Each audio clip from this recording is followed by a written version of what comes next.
a passionate instigator and dynamic problem solver. Dr. Kevin Ross Emery, the host of the Dr. Kevin Radio Show, will be taking you outside the box, behind the curtain, and identifying the load of BS we are fed every day. And now, Dr. Kevin.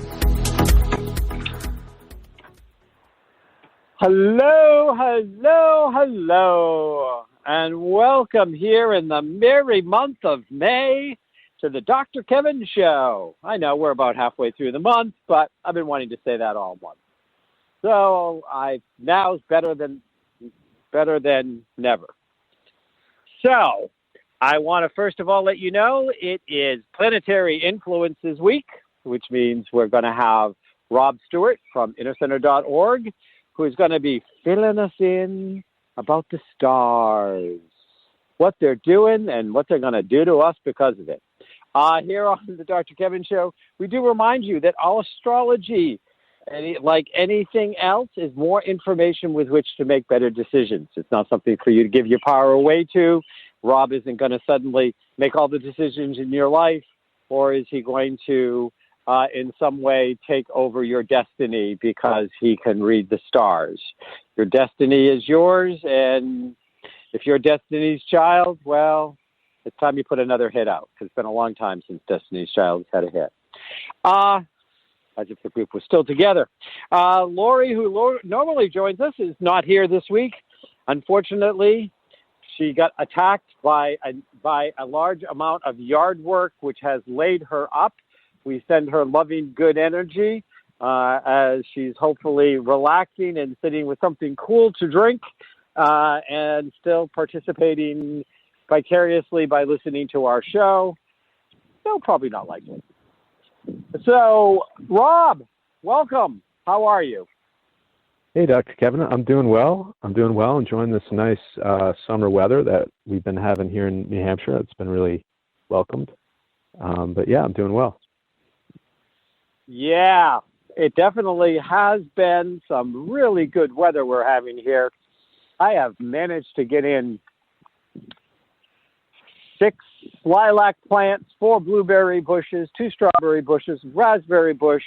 I have gotten my beets and my green beans and my tomatoes and my cucumbers, and the list goes on and on, all planted. And we're just rocking this weather.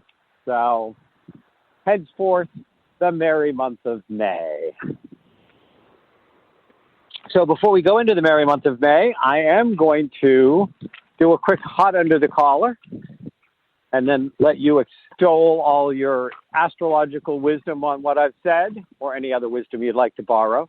I hear they have it on sale right now at Aldi's. 2 pieces of wisdom for the price of 1. Rob? I think we might have lost him again. He's having connection issues, fans. Just hold on, listeners. He'll be back. He'll be back with your astrology. Or there you go. I'm back. Rob, I haven't been dropped this much since I tried to get a date for the prom. Yeah, no, I'm back. You're back. He's back and badder than ever. Now, so my hot topic today is going to be the fact of so much resistance to doing this January 6th commission to find out what really happened. Where were the failures that allowed an insurrection attempt to happen at our capital? Who wouldn't want to know the truth? Well, obviously, Mitch McConnell and a lot of the Republicans don't want to know the truth because the truth would make them look bad. Well, then you should have participated in whatever it was that's going to make you look bad. If you don't do the crime, you don't have to worry about the truth, do you? The fact that they are so opposed to wanting to do anything to find out how could this many shoes have been dropped? How could those things happen and unfold the way they did? But what is the truth? We, the American people, have a right to know. And it just really burns me up that it's like, oh, yeah, we can't focus on this stuff. You just got to move on. When they spent how many tens of millions of dollars and 18 months chasing around Hillary Clinton about Benghazi, and was like a dog with a bone and wouldn't let it go. They had no problem with wanting to get, quote unquote, the truth there. But when a truth might actually show the fact that our former president of the United States, who happens to be a Republican, they have actually committed treason and been a traitor and instigated an insurrection, suddenly, we just have to move on. So that's my hot under the collar. Do you have any wisdom you would like to share? And I don't know if you dropped off before I said, just in case you were looking, Aldi's currently has 2 pieces of wisdom for the price of 1 on sale this week only, if you'd like to pick some up. Rob, what do you think? Yeah, right on. I mean, it's interesting. In the month ahead, we have a couple of these solar eclipse. Well, we have a solar eclipse and a lunar eclipse, and they definitely speak to letting go of our belief systems and stepping more into awareness and perception of the facts and the things that are occurring here and now, and things we can really tune into. So there's there's definitely astrological energies that are helping us let go of preconceived beliefs, preconceived visions of the world, and stepping more into sensing what is around us and looking into those details. So there's a lot of energy that supports uncovering the details, really, and stepping into awareness of them.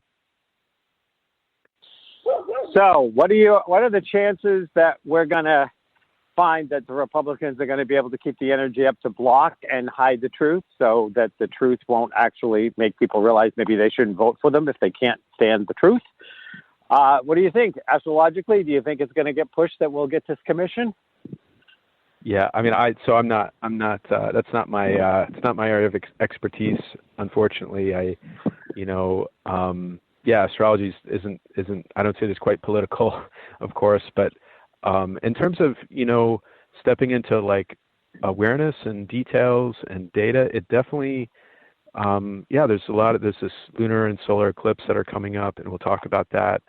But first of all, the sun is entering Gemini on May 20th. I think today is May 20th. Is that right? Today's May 20th? Yes, welcome Gemini, the peace sign. Go ahead. Yeah, so today the sun went into Gemini, and Gemini, like I said, is about perception. That's where the solar eclipse will be in Gemini as well.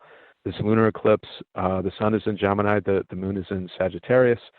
But so with the sun moving into Gemini, there's something about the sun that as we practice the energies of the sun, maybe that's the natal sun or the sun in the sky today, but something about by moving with those energies, one can kind of shine and really find a healthy sense of self. So the sun is always helping, guiding us in terms of the types of energies that are helpful in life. And that can be your natal sun, that moment of time, that time of birth, or, and I should say, as well as the location of the current sun and what's going on out there. So right now the sun is in Gemini, and Gemini is about perception. It's about giving things names, giving things classifications. It's really about organization of what we see around us. I say see, but it's also about what we hear around us, the sort of gathering of information. Oftentimes Gemini is spoken as a sort of communication type of language, but really it's about perception of information and taking in information and looking at the details and taking things in. And it's also about communicating them as well. I want to be clear about that. But really the desire of the sun in Gemini is to know, to really get at the bottom of things and really look at what's happening now. And Mercury will be going in retrograde soon, so it's also about what's happened in the past. So that'll be a part of everything as well. But Gemini is about, like I said, it's about observation. It's about seeing, hearing, witnessing, gathering clues, unraveling the secrets of the world. These are all Gemini type of themes. And, the problem with seeing is that we often see what we believe, of course. That old saying of, I'll believe it when I see it. Many times it doesn't work like that. Sometimes we see things because we believe them to be, that type of thing. Trying to think of a good example here, but I'm just going to move on. But, in order to truly see, we have to give the universe permission to not make sense. We have to give the universe permission to not make sense, to not make interpretations, to be outside of judgment and just see what's going on and just noticing. And then those interpretations and the understandings can occur later on. But the first step is to give that permission to the world to not make sense and to simply observe what's happening. That's the first step in understanding things in a deeper way. And so, so understanding grows from the data that we collect. And Gemini is all about collecting data, really. But as an individual, we can only experience so much information. We each have two eyes, hopefully 2 ears, senses, and we live a finite life. One person's life, we can only learn so much information around us. And that's why we talk to others. We learn about other people's experiences. We communicate with them and we learn what they've learned. And then, so Gemini has this energy of talking and exchanging information, but it's really about that information. And we talk so that we can get more information or relay what we've seen. But the Gemini way is about being curious. It's about being flexible. It's about being open-minded. And all this can really overwhelm the nervous system. So this is something to be aware of also when the sun is in Gemini. Sometimes we can get overstimulated with information or facts or data. So this is just something to remember. And also the sun, so on May 21st, the sun will be squaring Jupiter in Pisces. And so this is just a reminder to not overindulge maybe in information around this time. Like it's whenever Jupiter's in Pisces, there can be, a desire for escapism, maybe with data or information or, scrolling through Instagram or whatever it is. So just be aware of that type of thing. But yeah, this is, these are the real energies related to Gemini. So the Jupiter, the planet of expansion, hanging out in Pisces, which is all I always describe Pisces as the water water sign best represented by steam, kind of floaty and all over the place. So you think that when the square, now how long is this square actually in place? Is it just a day, a few hours? Or the exact conjunction is about a day, less than a day, but for 3 or 4 degrees up to 5, I've forgotten. It's a few days anyways, that it'll be squared. Okay. So does it start it all tomorrow? Does it come within the 5 degrees tomorrow? Or no, yeah, so it's exact. Is it tomorrow? It's exact tomorrow. So this sort of Jupiter square, the sun, this is in effect. And, there simply can be sort of a indulgence in information, which has benefits and also has its sort of escapist qualities as well, Yeah. Well, sometimes to expand the mind into realms and to unfetter, what's floating through it and kind of, play in the possibilities and the whatevers for a period of time for, an afternoon or a day or a weekend or whatever. So we're in the energy now, and this energy is going to take us more or less through the weekend into early next week. I find that interesting because I was interviewed on a podcast today, and I ran a room on Wednesday, a spiritual straight talk on conflict. And somebody told me, I was told a couple of times, I was talking so fast and I was downloading so much information that people were almost shutting down because I was like, "Wah!"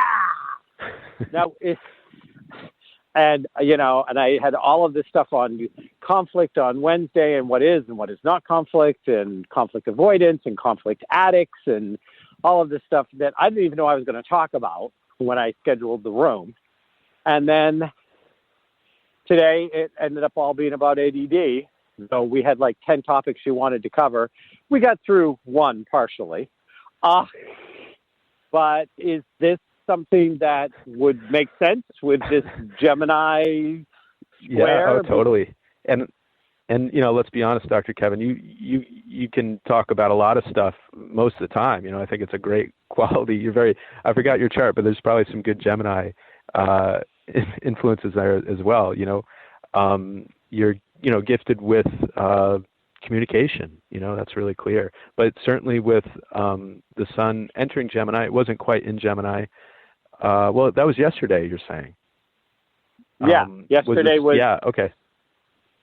Yesterday was the clubhouse, and today was the radio interview, podcast interview. Yeah. Yeah. In fact, I was talking so fast that I didn't know if I could keep up with myself. But it was like this. It was like this push of like, I just have to get all this information out. I have to say all of these things. And I was co-moderating the room in Clubhouse with somebody, and I finished like this whole thing about conflict and conflict as a teacher and conflict, and how to look at it, how to see it, and how no people use it as a weapon, and and blah blah blah blah. But you have to take your end of the responsibility, and it was like this tsunami. And then I said, turned it back to my moderator, my co-moderator, and she's like, I am completely shut down trying to process everything you just said. So we turned it over. Yeah. It happens. Yeah. Well, I mean, my Mercury is in Leo. So. Yep. I don't know. We will be right back to find out what are the planetary influences for the rest of the time in Gemini with our astrologer, Rob Stewart from innercenter.org. Conscious media for conscious minds. OMTimes. Have you ever wondered how to change your love paradigm? The secret key is finding a love partnership, not just a regular connection. How do you find these? Through conscious relationships. Ascending Hearts Dating is a dating site for people like you that believes in second chances and a different type of spiritual connection. Try Ascending Hearts for free today at ascendinghearts.com and change your love paradigm. Ascending Hearts, the premier dating community for the spiritually awake. Hello, I'm Sandy Sedgbeer, host of OMTimes magazine's flagship radio show, What is Going On? My passion is sifting through information, research, and innovations from new thought teachers, speakers, and researchers pushing back the boundaries of what we know about life, energy, metaphysics, and the universe. I love shifting perceptions about who we are, why we're here, and how quickly impossible becomes normal when we open our minds, expand our awareness, and accept that the only limits that exist are those we place upon ourselves. So if you're the kind of forward-thinking, eager investigator of what lies beyond the current reality that most perceive, why not make a date to come play with me in the field of possibilities at 4 p.m. Pacific Time, 7 p.m. Eastern Time every Thursday, and together we can discover what's really going on. Coping 19, brought to you by CDC and the Ad Council. If you're feeling increasingly lonely right now, you're not alone. It's totally normal. Even though we may not be able to get together in person, connecting virtually with friends and family still gives you a chance to interact with people and may help raise your spirits. Join a virtual book club, set up group text chats, or online video coffee breaks with coworkers. Find more self-care and coping tips at coping-19.org.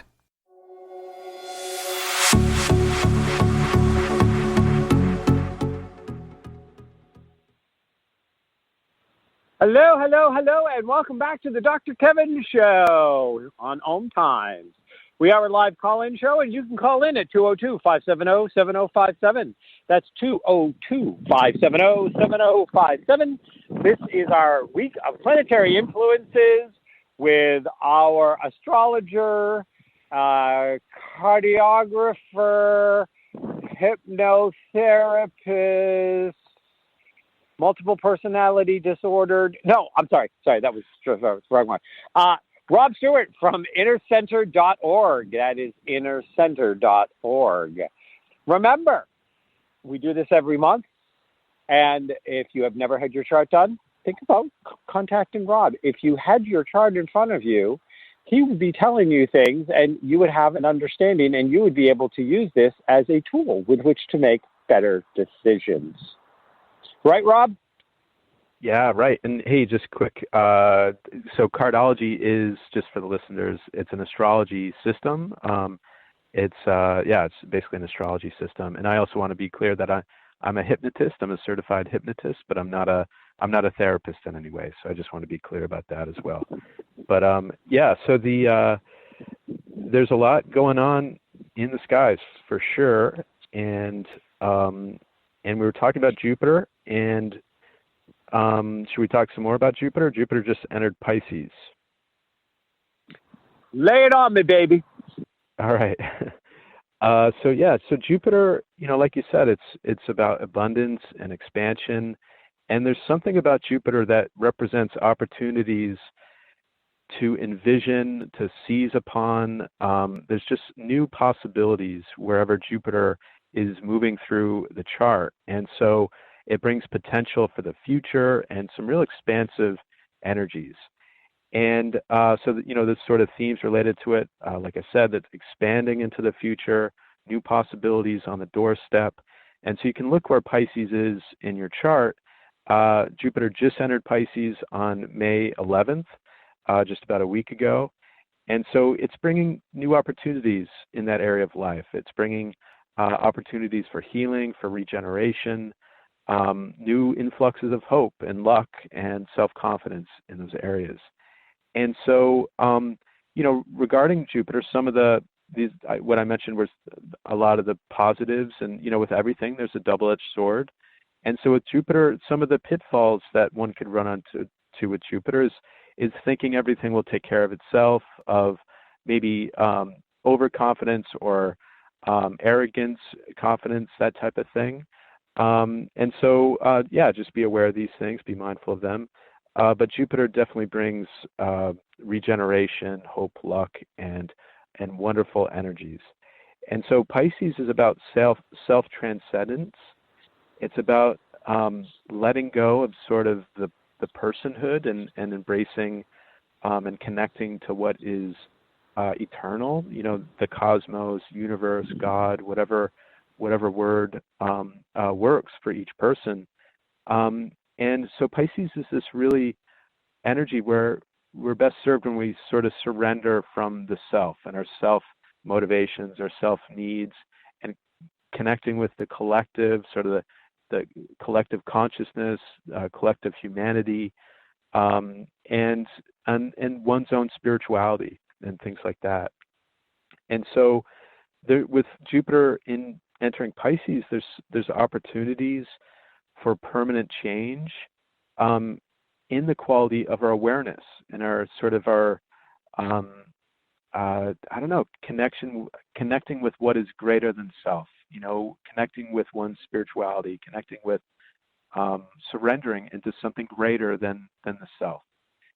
And so, there's something about connecting with that part of ourself that's able to observe the dramas of the ego. There's that part of us that's the ego, and we get pulled into all these dramas and upsets and all the rest. And Jupiter in Pisces is helping us observe that and see things from a higher perspective and really understand things in a bigger way and from a greater context. So like I said, there's a lot of opportunities for letting go, surrendering, doing your spiritual practice, and bringing those energies into life, particularly in the area which Jupiter is transiting through currently. And so next, I want to talk about the lunar eclipse on May 26th. But Dr. Kevin, is there anything you want to chat about regarding Jupiter in Pisces? No, I mean, I always think of Jupiter in Pisces as also, for me, it's a time where we may more likely expand our psychic abilities, our connections to our past lives. We get invited to be more expansive in an aspect of our spiritual self. And, you know, as you mentioned before, but I just want to reiterate of, you know, Pisces is, I mean, it's mutable, it's changeable, and it's trying to teach you about the permanence of impermanence. And so there's, you know, I look at it as when Jupiter is there, we are going to have some challenges to any limited spiritual perception or belief we have. I mean, does that make sense? Yeah, totally. Absolutely. Now, how long will it be there? It just went in. Yeah, it's in there for quite a while. Let me see if so it takes 12 years for Jupiter to go through the sign. So it's in there for about a year or so, plus or minus, in each sign. So you know, the reason I wanted you to say that was because I want people to understand the difference of making the energy to see, I'm going to go through some kind of spiritual expansion, awakening, inner touch thing, opportunity. And again, they all have both sides. There's two sides to everything. But this is not like the moon, which is there for 2.5 days, or Mercury, that is there for, you know, for 28 days, more or less. It's there for about a year. So when we talk about these kind of aspects and you find out something like a major planet has just gone somewhere, it's worth a little extra time and effort to say, this is an energy. And if you have certain creations in your chart where Jupiter may be a more important planet in your chart than it is in other people's charts.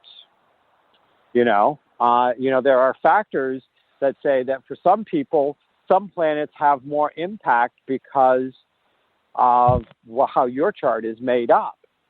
So understanding these kind of layers of things, because I've always looked at astrology kind of like, you know, making baklava with phyllo dough. You get a lot of nuts along the way that's stuffed in, but it's layer after layer after layer after layer after layer. And it can give you some sweet insights if you know how to do it. So I'm done. That's right. Yeah, that's right. And, you know, related to that, along those lines, if anyone has any planets at low degrees of water signs, so Scorpio, Pisces, Cancer, Jupiter is going to be making a nice aspect to them. Because Jupiter will be going into retrograde, and so it's really going to be located at these low degrees of Pisces for a while here this summer, because it goes back into Aquarius. I forgot exactly when, but basically planets at low degrees of water signs will be activated with some really beneficial energies here this summer. Well, and I've got a loaded Scorpio and a Cancer sun, so exciting time. Go ahead. Right, and so this is speaking to the lower degrees as well. So, like, you know, between 0 to 4 degrees or 0 and 5 degrees of the water signs is you know, the big places that it'll be touching the most, I guess I'd say. So we have a lunar eclipse on May 26th and a solar eclipse on June 10th. all within the next month here while the sun is in Gemini. And so eclipses, we generally have about 4 eclipses a year. Some years we have 6. Eclipses are like new moons and full moons on steroids. They bring great change. They bring great change in life. And they always occur in pairs. So we'll have the full moon lunar eclipse on May 26th, and then about 2 weeks later we'll have a new moon solar eclipse, and they're always on the same axis. So these will be on the Gemini-Sagittarius axis with the sun in Gemini. And, these eclipses cycle through the signs every 7 or 8 years. So it's been about 7 or 8 years since we had an eclipse on the Gemini-Sagittarius axis. And, basically lunar eclipses, it's when the Earth is between the sun and the moon. And it's really the ending of something. It brings a new chapter. It brings, just like a full moon, it brings some completion of something, of some energy or way of thinking or some type of energy that is no longer serving and brings new opportunities in life. And so this full moon, lunar eclipse, the sun is in Gemini, the moon is in Sagittarius, and they're a time of completion. It's about letting go of what no longer works, and something related to one's belief system. The moon is in Sagittarius. Something, some way that we each see the world, or something is to be let go of. Something is to be that no longer serves. Something that is sort of no longer productive, that we can let go of in terms of belief systems or ways that we see the world or something like that. And, you can think back 18 months ago at the corresponding new moon in Sagittarius. And I believe that was, I sort of did the math, but it's escaping me now.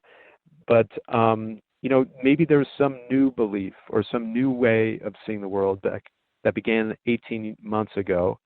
And with this corresponding full moon, there's something that, making adjustment, letting go, surrendering something that's no longer supporting, something that's no longer working. So, the sun now will be, go ahead. And in this case, 18 months ago is basically going to land us just before going into the pandemic. Yeah, let's see. So 12 months would be, right, so June. So would that be December? Was it December 2019? Yeah. Or maybe November, late November 2019. Yep. Right. But it was right around there. And so we did not know, but we were headed into the pandemic. Right. So, right. And I just find that it's interesting that there is something that we adopted just before we went into the pandemic that somehow is now being asked to be let go of, so we can move on to something now that we are coming out on the other side of the pandemic. That's right. That absolutely. Yeah. And so the sun, during this full moon lunar eclipse, the sun is conjunct the north node, which it always does in a lunar eclipse, in the 12th house. At that moment, at that moment in time, it's in the 12th house here on the East Coast. And so that's, there's something about surrendering into awareness, surrendering again into Gemini. The sun is in Gemini. And, full moons always bring some emotional uncertainty, like the mind is one way, the heart is another way. And there's something about here that's saying, hey, let go, surrender the beliefs that no longer support, with that north node in the 12th house. So it's like surrendering into being curious, surrendering into awareness, outside of judgment, outside of interpretation and preconceived beliefs and things like that. Mars is opposite Pluto during this full moon lunar eclipse. It's within 6 degrees. They're within 6 degrees, this opposition.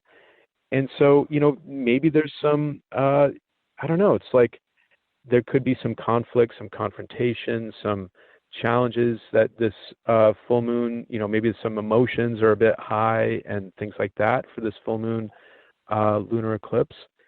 But it's definitely asking us to surrender into our awareness, surrendering into our perception, and leaving old beliefs that aren't helping us anymore. We all have beliefs that limit our thinking, that old habits of thinking that aren't always serving. So there's something here individually for each person to look at.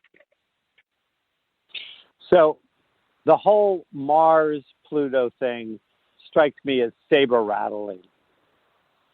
Two swords coming together, one holding on to that which has been a savior or comforting or comfortable, or has been a place that we have become rigid or stuck in how we put ourselves in the world, and it's crossing swords with Pluto saying, you will transform.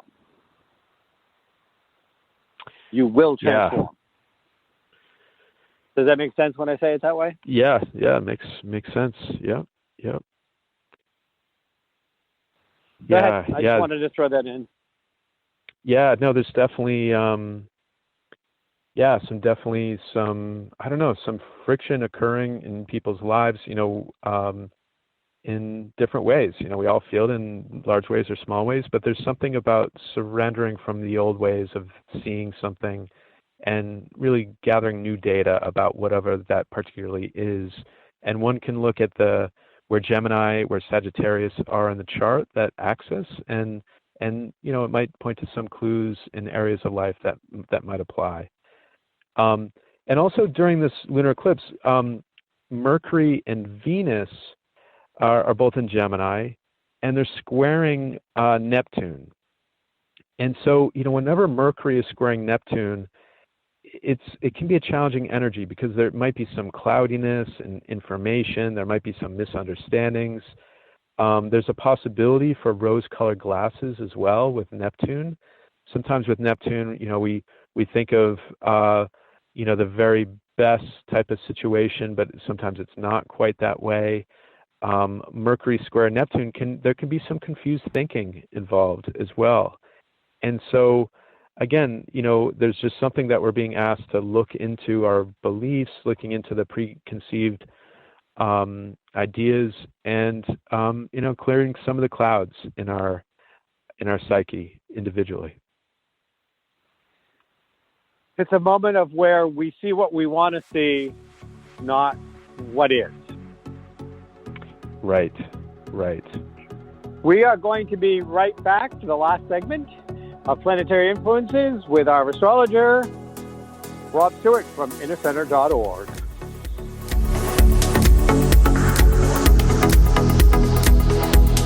The Real Conscious Connection. OMTimes Radio. IOM FM. The number one reason girls drop out of school in sub-Saharan Africa is lack of access to feminine hygiene products. The Pads for Schoolgirls Project, an outreach of Humanity Healing International, is changing this paradigm by setting up sewing programs at schools, teaching girls a vocational skill, while producing the reusable pads that help keep them attending classes. The girls pay it forward by making and giving pad kits to other girls in need. To learn more, visit humanityhealing.org. Humanity Healing is where your heart is.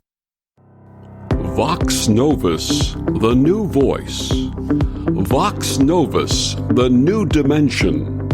Vox Novus, thought and movement leaders who will share from their experience and offer tools to help us navigate our rapidly changing world.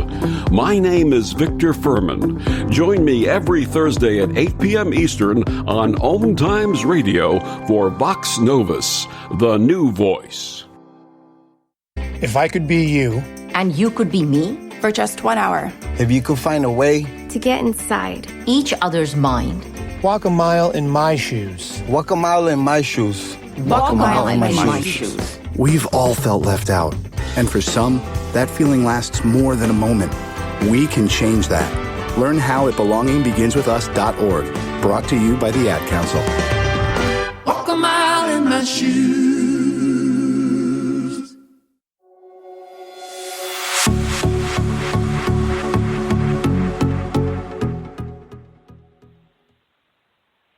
Hello, hello, hello, and welcome back to the last segment of the Dr. Kevin Show. Remember, we are a live call-in show, so the number is 202-570-7057. If you have any questions about astrology or anything else, feel free to call in. We are here with our monthly astrologer doing planetary influences, Rob Stewart from innercenter.org. That's innercenter.org. So, Rob, you were talking about the Mars-Pluto thing. What are the two houses that Mars and Pluto are in? What are their signs that they're in? Right. So the Capricorn and Cancer. Pluto's in Capricorn. Mars is in Cancer. Oh, and Mars doesn't like being in Cancer. It's surly when it's there anyways. Yeah, it's, yeah. Yeah. So like for me, because I know my chart, this is 8th house, 2nd house stuff. So, my 8th house stuff is the Cancer. My 2nd house stuff is the Capricorn. And so as this saber rattling, like I like to call it, is going on, and it's about seeing things or experiencing, letting go that Pluto is pushing, I'm going to be transforming things about house, possession, money, my relationship with value in a way, all of those good Taurian type things that you think, Capricorn things, my business, my reputation, that type of stuff. But Mars is going to be struggling with the emotional component of making that happen, because it's in my 8th house of death and rebirth, and it's in Cancer. So it's all going to be about, I may not feel emotionally safe making this transformation. Would that fit in, that description of what I just did, fit into what you described about that aspect? Yeah, that fits in. I mean, with Pluto in the 2nd in Capricorn, there's something about, some, real deep, for lack of a better word, compulsion to find more self-reliance, more confidence in your skills, your value system, living according to your own value system. And as this is opposed Mars in the 8th in Cancer, there's also this deep desire and want to merge, to transform, to do that deep dive into emotions. But it's, that Pluto and Capricorn in the 2nd is saying, but I want to hang on here. I need, there's something important going on in terms of building my skills or surviving in some way, 2nd house. So there's sort of this like hanging on, but wanting to dive deep. There's, something between those. There might be something related to both what you said and those words as well. With astrology, it's always just examples. There's no hardwired answer to anything. There's simply examples of the ways the energies show up. So Dr. Kevin shared a few, I shared a few, and yeah, there's maybe something in there between the two. I don't know. There could be something there or not. There's plenty of other examples as well. Yeah, and I do this for the listener to start to, so you can put these pieces together, and then as you look at the different examples of what it could mean, you may stumble upon how it's showing up in your life. I mean, and that's part of the power. So that said, I'm going to let you continue with the rest of our astrology before we run out of time, because I've talked too much. Hey, the sun's a Gemini, so we're both talkative today, and everyone else likely as well. Mercury's in Gemini as well, and but yeah, so let's get to the retrogrades. There's a bunch of planets are going into retrograde motion that are either already in retrograde or soon to be. So when a planet is retrograde, what's occurring is just from the Earth's perspective, that planet looks like it's moving backwards in the sky. Obviously, that planet in reality is not moving backwards. It's just that Earth is overtaking it in its orbit. And it's like passing a car on the freeway. We're going faster relatively to that other car, and that car appears to be moving backwards, but it's just from the perception of the viewpoint, you know? And so when a planet goes in retrograde, it's a time for reassessing, it's for reevaluating, reviewing things, reviewing things that, like, what hasn't been working with in regards to the energies of that planet. It's a time for internal refinement through reflection of the past and seeing, okay, how are things going? What needs to change? What needs to be adjusted? And so Pluto went retrograde on April 28th, and it will remain retrograde until October 7th when it continues direct. And it's in the sign of Capricorn.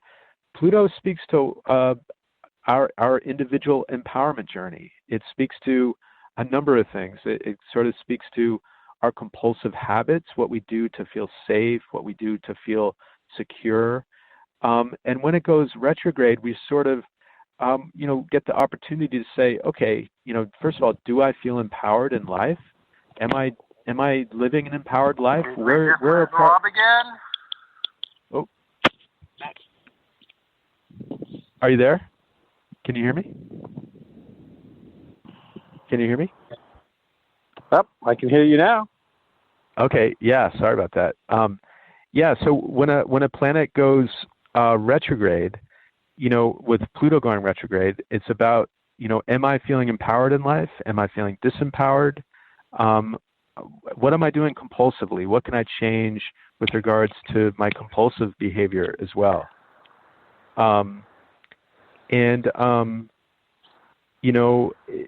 Am I finding significance in my life? What do I need to do to change my empowerment in life so that I feel more, I connect with that personal empowerment in my life?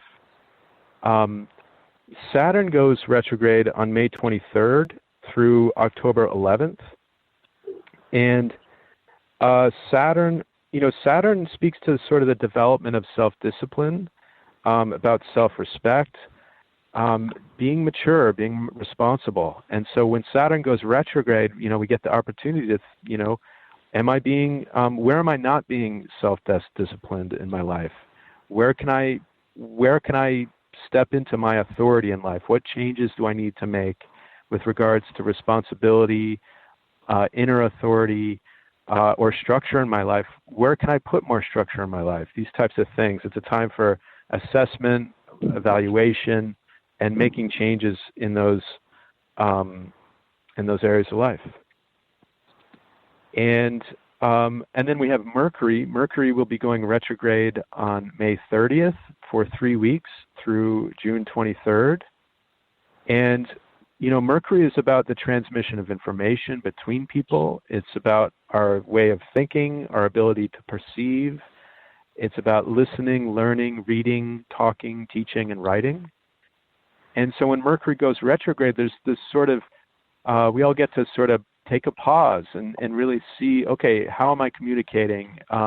What do I need to review in the way I'm communicating, or in data, or looking back through the past analyses to see where I need to make corrections or adjustments or reanalyses. Mercury retrograde is a great time to be revisiting the past with regards to information, data, communication, things like that, to get things right back on course. It's a great time for meditation and taking it slow. It's as if, stepping more into that intuitive side of life and reviewing our decisions and our thinking and things of that nature.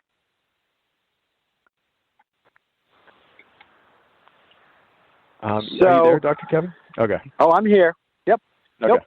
I was just waiting to make sure you were finished your statement. Cool. So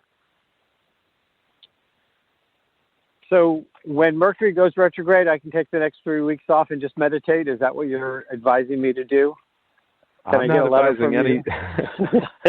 I don't make any advices, but I mean, it's just a good time for reflection and reviewing and all that stuff.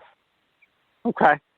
So I want to make sure that we get everything covered that's happening in this time of Gemini. So I'm not going to weigh in on anything else until you tell me that you're done. Okay. Yeah. Let me talk about the solar eclipse here quick. The solar eclipse is on June 10th. And so again, this is on the Gemini-Sagittarius axis. The sun will be conjunct the moon in Gemini at about 19 degrees Gemini. And it'll also be conjunct Mercury retrograde. So the sun, the moon, and Mercury in retrograde motion will all be conjunct within about a degree or so. And that's really important. There's this real focus on solar eclipses. There's new beginnings in life, new ways of thinking, new, seeing old things in a new way, Mercury retrograde. Some real new beginnings with solar eclipse, particularly related to communication or ways of thinking or seeing things in a new way with this sun, moon, Mercury retrograde conjunction in Gemini. And so, the questions one can ask oneself is, how do I use my mind? How do I process information? Which ways can I do this better? Or what are things I need to rethink in my life? What do I need to reconsider? Are there certain mental processes that I need to review? And let's see.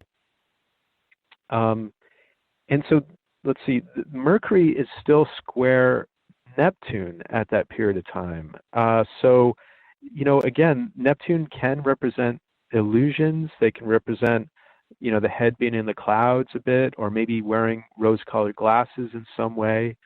So, it's a type of thing that, just looking at, okay, where am I being a bit clouded in my life? Gemini, Sagittarius, looking at that axis in your birth chart, seeing what themes there are around those areas. Maybe there's some clouds that are parting, some new ways of thinking that are just more optimal and beneficial for each person individually. Because Neptune likes to dream. Neptune doesn't always like to take on responsibility. Neptune will sort of gloss over the details at times, but Neptune does help us connect with the cosmos, with the higher self, with the higher, with the universe or source or whatever word works. But it's about, there's something that with Neptune squaring Mercury, just being aware of any cloudiness in thinking or glossing over the details and really looking and opening up to a new way of thinking that might be beneficial for each one of us in our own way, depending on where it falls in the birth chart.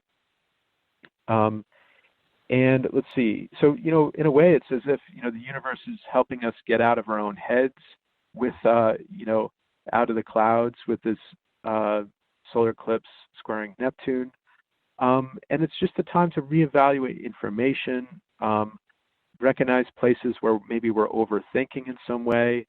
And then when Mercury goes direct at the end of June, on June 20th, it's a time to really take action on things that are important and those things in life. So, there's something about trusting the universe, letting go of any negative thinking we each may have.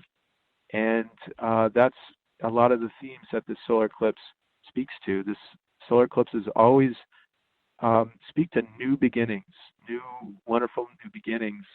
And so, trusting that process is the way. Now, if I'm understanding this correctly, and perhaps I misheard you, it's possible, Mercury, Sun, and Moon are going to all be conjunct, did you say, at the time of the solar eclipse? Yeah, yep. So wouldn't they all be squaring Neptune? Yes, you're right. Yeah, I didn't say that, but that's absolutely right. So it's the Sun square Neptune, the Moon square Neptune, and Mercury Neptune That seems like that's a really highly energized point. Now, what day did you say that's going to happen? June 10th? June 10th. Yep. Okay. Thinking for a moment. Go ahead. I believe this solar eclipse will be visible here in the northeast U.S. in the morning of June 10th, at least partially. If I looked at the chart real quick, but it looks like it would be visible for some people in the northeast United States. So what's the extra added energies? And we're almost out of time, so we may run out of time. But what are the extra added energies that we have a Sun, Moon, Mercury conjunction squaring Neptune? Because you talked a lot about this is what Neptune squaring Mercury. Yeah. Well, it does speak to some cloudiness and to work through that and any self-deception in our thinking and things like that as well. Okay. Well, next week I'm going to have on Rain Thomas as our guest, and she's going to be introducing her new line of products to be raising money for breast cancer. Join us here next week on the Dr. Kevin Show. Rob, thank you as always. Thank you, Dr. Kevin.